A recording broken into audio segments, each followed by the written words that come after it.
What's up, guys? It's Christian Whitlow. Welcome to Fed by Fire. So there's a weird culture around dumpster diving that most people will never understand unless they actually lived it. And, to normal people, that shit sounds disgusting, desperate, or, maybe even hilarious. But to certain people, addicts, hustlers, people just broke, scrappers, survivalists, or just people down bad financially know what I'm talking about. Dumpsters have almost become their own underground economy. And some of the craziest stories that I have honestly come from wild nights of digging through dumpster, finding shit worth value. And at different points in my life, I furnished entire apartments, not even my own, my friends, through stuff that people threw away. I'm talking couches, tables, TVs, speakers, gaming systems, lamps, bongs, kitchen supplies, clothes, decorations, food, hygiene, you name it, I fucking found it. Then I'd lose everything again because of my addiction, and most of my friends would too, as well as our bad decisions, evictions, chaos, or just life falling apart. And then somehow, I'd start all over again. That's just how it would go. From absolutely nothing and rebuild the whole fucking thing one more time from scratch. From, other people's trash. And that cycle has happened more than I can count. So that's what this video is about. If you really know about dumpster diving and you know about those college campuses when they go out, they're holy grails. The absolute best time to go is when the students get out of school. At the end of the semester, especially rich colleges or apartment complexes, near universities, they're fucking gold mines. Rich kids throw away unbelievable amounts of stuff, and mostly are foreign exchange students, because a lot of them, it's a lot easier to just buy new things instead of move them all the way across the country or the world. I've seen this, Let's talk about some of the things I've personally got. Flat screen TV, mini fridges, gaming chairs, PS4s, Xbox Ones, designer clothes, name brand shoes, speakers, LED lights, entire bedroom setups that I just showed up to the trap with. Working laptops, air fryers, coffee makers, and a lot of unopened snacks. And sometimes I got textbooks, and I would take those to the textbook store, get money off them. It almost feels surreal because you're standing beside a dumpster, realizing that one person's inconvenience is, your way to make it today. Or another person's entire setup. One time, I even found a 4-foot bong perfectly intact. I guess somebody rage quit being a stoner overnight, threw away their butane, their bong. One time I found boxes of comic books that actually I got $240 off of. And I used to love finding weird collectibles because, you never knew what, you were about to pull out. And sometimes, that shit would be sick. You'd find absolute garbage for hours. And then suddenly, you'd find a honey hole and stumble onto something valuable. Something you'd either want to keep or sell. And that randomness is part of what makes dumpster diving so, honestly, addictive. You start chasing the possibility that something could be there. I know it now as a sober person. It's honestly not always even about the money either. Sometimes it becomes about the thrill of the hunt. That little adrenaline rush when you see bags beside a dumpster or notice electronics sitting near the edge of the road, your brain starts spinning, wondering what it could be, and just takes you back to those old possibilities, inside it before you even walk over there. And this isn't just me. Ask almost any other tweaker that's been through there. They'll tell you they love dumpster diving. It's right up there with coloring books and, recognizing random objects for hours and drones and other shit. taking apart electronics, they'll never put back together. It's one of the favorite pastimes. Or like I said, thinking drones are following them. I had a whole relationship surrounded around that. Tweakers love projects, that's the bottom line, and dumpster diving is a project. They love anything they can refurbish, repair, clean, strip for parts, or somehow bring back to life, and I love that. There's something about stimulant addiction where your brain becomes obsessed with potential value. A broken vacuum cleaner, you're going to get that bitch running. It suddenly looks like a business opportunity. And, a busted Xbox becomes a mission. A pile of copper wire turns into gas money. And that's just the way of life. This is one of my favorite tweaks in the whole mindset when I was going. That constant drive to turn nothing into something. I love that. And, one of my favorite scores I ever came from was at a GameStop in the mall. I found an Xbox 360 way back in the day with a red ring of death. And most people would have considered it completely fried.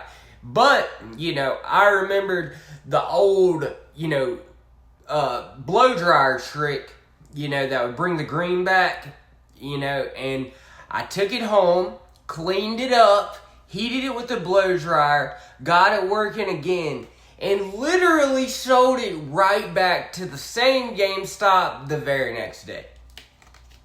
And at that time, I felt like a fucking genius. I mean, why wouldn't I? I'm just kidding. Looking back now, though, that's just hilarious.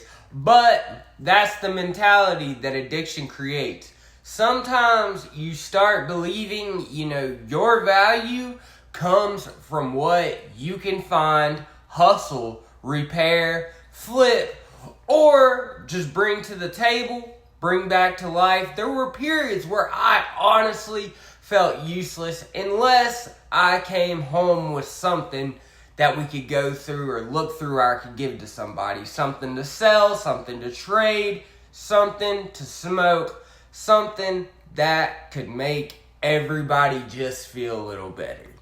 Something, that made me look like I was contributing. And I hated not contributing. That mindset slowly becomes survival mode, though. It quickly loses its flair. In survival mode, it changes the way your brain works, for sure. You stop looking at the world normally, and you start scanning constantly. It's just what you do. You notice, apartment move-outs, bulk trash days, renovation dumpsters, storage cleanouts, and abandoned furniture, as well as scrap piles. It becomes a sixth sense. College dorm alleyways behind stores and rich neighborhoods, that's where it's at. You can almost develop instincts for it. Like I just said, it's a sixth sense. You start knowing which stores throw away which stuff, which apartments throw away trash and which throw away actual usable goods, neighborhoods that toss out expensive stuff. You get you a little route, and which dumpsters are never worth checking.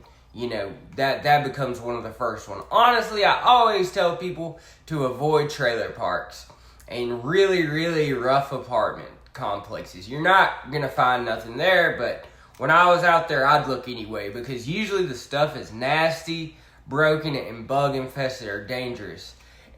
In wealthy areas, they throw away cleaner and better items because people replace things faster. And, that's just reality. And, there's this weird, peaceful side to it where people don't talk about enough, though. Some of those late night walks were honestly the most peaceful times when I was on that side of life. Walking through empty apartment complexes that were silent at 2 or 3 a.m. It's just a silence you can't hear anywhere else in the world. With your headphones on, hear nothing except distant traffic. The occasional raccoon or the cold air outside, but everybody's asleep while you're, moving through your own little obstacle course, like a ghost, checking dumpsters behind stores and all that good shit, finding weird treasures that people have discarded, looking at all the waste that society produces every single day. And, you know, there was something calming about it, for real. Something I love dearly. It felt like existing outside of normal society for a while. And, you know, like the rules everybody else lived by, you know, that they didn't fully apply to me anymore. And, you know, I think that's part of why so many addicts get attached to nighttime wandering in general. You know, the streets feel quieter. You feel more a part of it. Less judgment, less pressure. You're alone with your thoughts and your mission, most importantly. But living that life gets real fucking old real fast. At first, it feels adventurous. I ain't gonna lie. Then slowly it becomes survival. Then survival becomes routine. Then routine becomes identity. And eventually, you know, you realize that your entire life revolves around chasing temporary fixes and random opportunities. And it might sound fun to some, to others it's not. You're rebuilding your life over and over again from scraps instead of actually building something stable that you care about holding on to.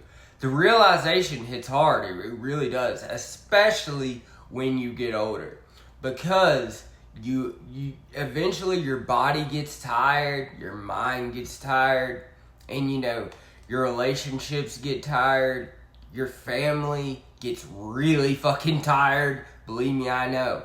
Now, I'll still drive past a pile of trash and catch myself staring at it. Don't get it twisted, wondering what's there. Sometimes, you know, I'll see furniture sitting on a curb and have that instinctive slow down before my wife looks over and says, "Christian, fucking stop." But, you know, we grow, and honestly, she's probably right. Because, you know, while dumpster diving gave me stories, survival skills, and sometimes even hope when I had nothing, you know, it also represented a chaotic chapter of my life that I don't necessarily want to relive ever again. Still, some of the craziest dumpster diving stories in history prove just how insane the world really is. People have found $1 million baseball card collections that have been tossed by accident.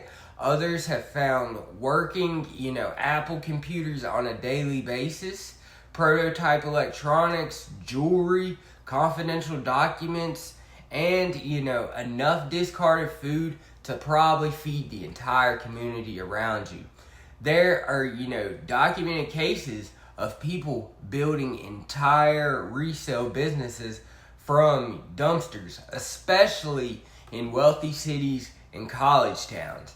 During, you know, the move-out season in places like Boston, where I lived in Blacksburg, New York, DC, people literally, you know, furnish apartments for free from what the students leave behind. I've seen it. Then there's the darker aspect of this, and I've seen this too. The FBI and law enforcement agencies have used trash pools for decades. So think about what you're throwing away, y'all. During investigations, courts have ruled that once trash is placed outside for collection, it's public property. There's often no reasonable expectation of privacy, and investigators have recovered drug ledgers, shredded financial documents, receipts, DNA evidence, burner phone packaging, and all kinds of evidence just from garbage bags. So think about what you guys throw away. Identity theft rings were built off dumpster diving too. Criminals back in the day would find bank records, social security numbers, credit card applications, and piece them back together, as well as medical files and other personal information, that were carelessly thrown away by businesses.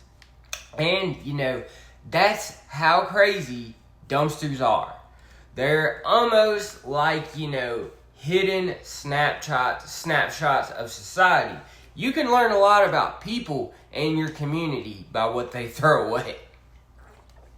And America, throws away unbelievable amounts of stuff. We really do. It's a part of our life is waste. A lot of perfectly good items, so, hear me out, y'all. Try to donate that shit. If it's good, take it to Goodwill, take it to Salvation Army. There's somebody out there that needs it. Entire lives are sitting upside down right now because replacing things, is hard for people. But, that's part of why dumpster diving culture has exploded online too. You have whole YouTube channels that have become filled with people, diving behind malls and GameStops and retail shoe stores. And it's just became its own little subculture, finding insane hauls. And some people like me did it for survival. Others did it for views. Some genuinely built businesses flipping discarded items. And that's something you gotta respect. But for people deep in addiction, it usually represented something bigger than free stuff. Believe me. It represented hope. Hope that tonight, maybe you'd find enough to get well. Enough to sell, enough to trade, enough to survive another brutal day in the streets. And sometimes, weirdly enough, those nights wandering around, looking through trash were some of the most memorable nights of my addiction. Of, what was an otherwise chaotic life. And that's the part people on the outside usually don't understand. So, what do we talk about, guys, tonight? Remember, the police, they can use your trash as evidence. Watch what you throw away. If you're throwing away good stuff, always try to donate it. And yeah, I just wanted to talk about some of my own personal stories and some of the, dumpster diving subcultures that have exploded. I'm sure I have some more stories on this in the future. But, as always, I'm happy to be here. Fucking just got off work for the weekend. We got a monster interview coming Sunday with my homie Paul Skiff Bauer. He was a guy who, ran fucking gambling operations all over the East Coast, had mob ties. We're going to be talking about all of it all here on Fed by Fire. If you want to talk to me or you want to get your story out there, my email's in the description.